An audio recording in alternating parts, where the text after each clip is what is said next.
Today's episode will feature two different stories, originally written and posted on Reddit and found on the website Ranker.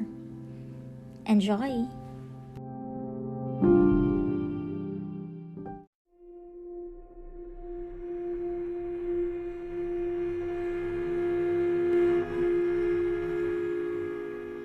The gas station.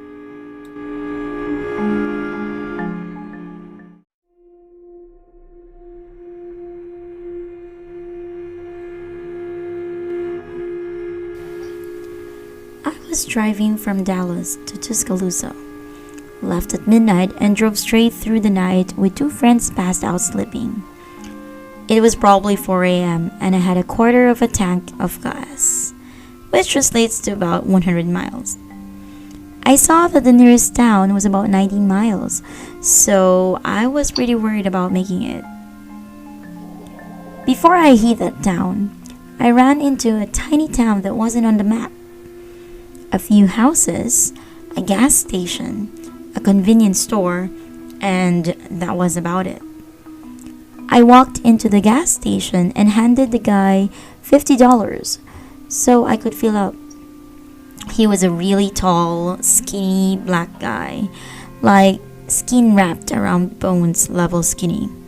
Probably 6'5" at least, and he had just this eerie look about him.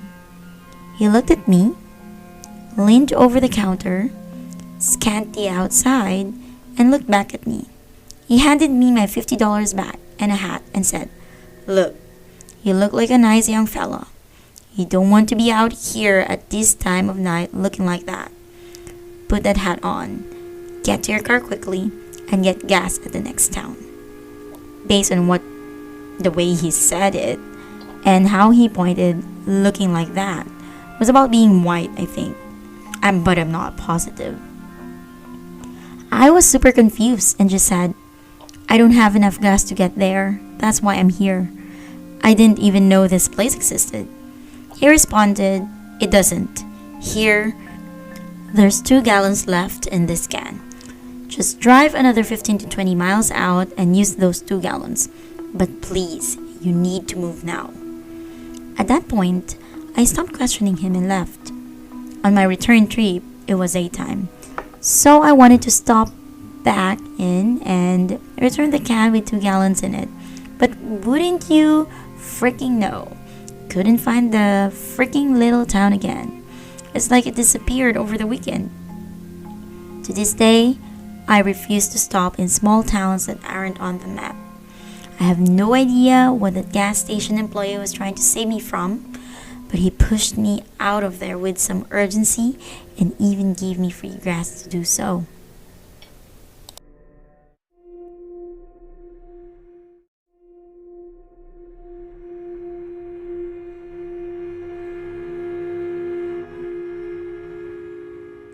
The Insane Asylum.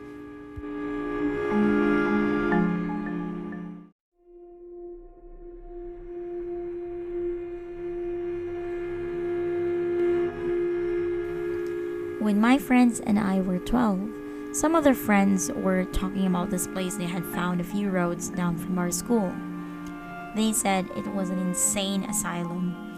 This sounded like a total lie, but it was enough to scare us a bit.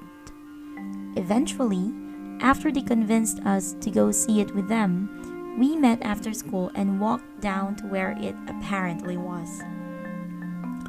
Our school was in a suburban area and completely surrounded by houses for a kilometer in every direction. This place was stuck in between 2 homes. It had a high hedge and a small gate that split it into 2. You could see the roof over the hedge. Everything was fairly well maintained and it didn't look deserted. However, when you're 12, you can't back down if someone calls you a fraidy cat. So we had to go. Break in. Once we got inside, we found that it really was some sort of hospital. There was no one there, but the place was totally trashed. All the interior stuff had been left behind, but it looked like it had been thrown and kicked around the rooms.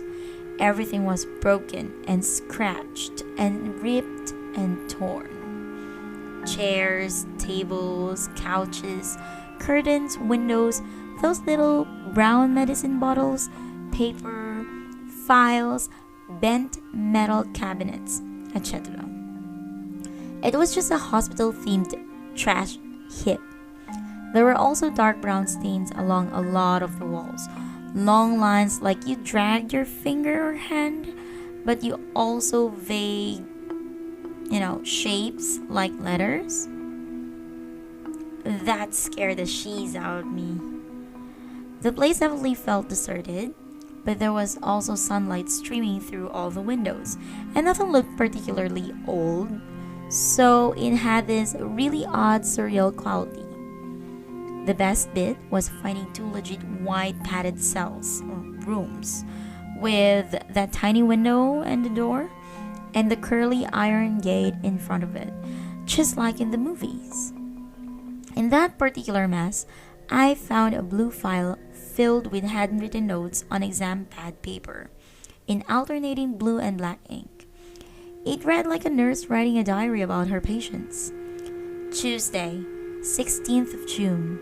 He was better today.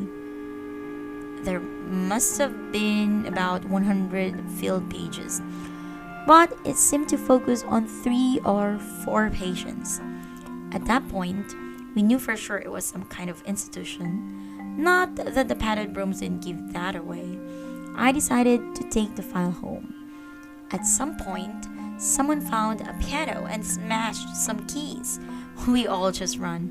We didn't stop screaming till we got back to the road. I still had the file, but realized my mom would want to know where the hell it came from, and she was a fan of grounding me for almost no reason.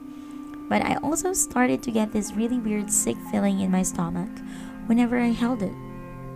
So I left that cheese on the street and we went home.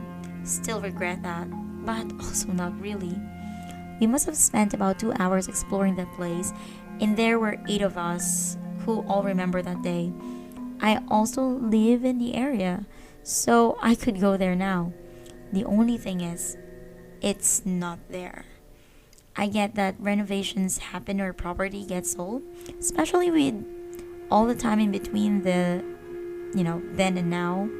But we never found that place again after that day. We tried to go back but couldn't find it. It was like it literally vanished into thin air.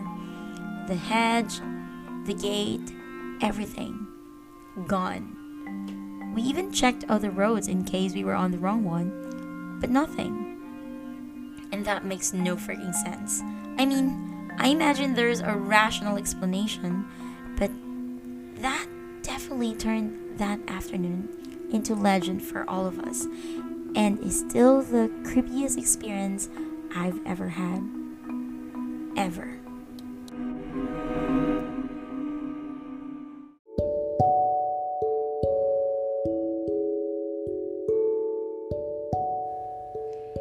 Story number 1. Written by Redditor _Sally, as originally published on Reddit and found on Ranker. Entitled, I have no idea what the gas station attendant was trying to save me from. Story number 2.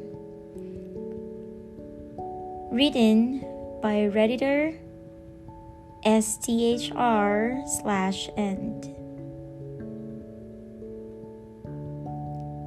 As originally published on Reddit and found on Ranker. Entitled, They Said It Was an Insane Asylum.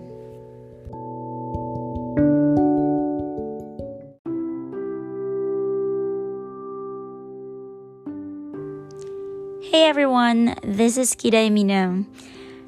Thank you so much for listening. I hope you enjoyed this episode. Stay tuned next Monday for another story. If you have any scary stories that you want to share or hear narrated, email me at kidaymina@gmail.com. I'll see you in the next episode. Big hugs, everyone. Bye.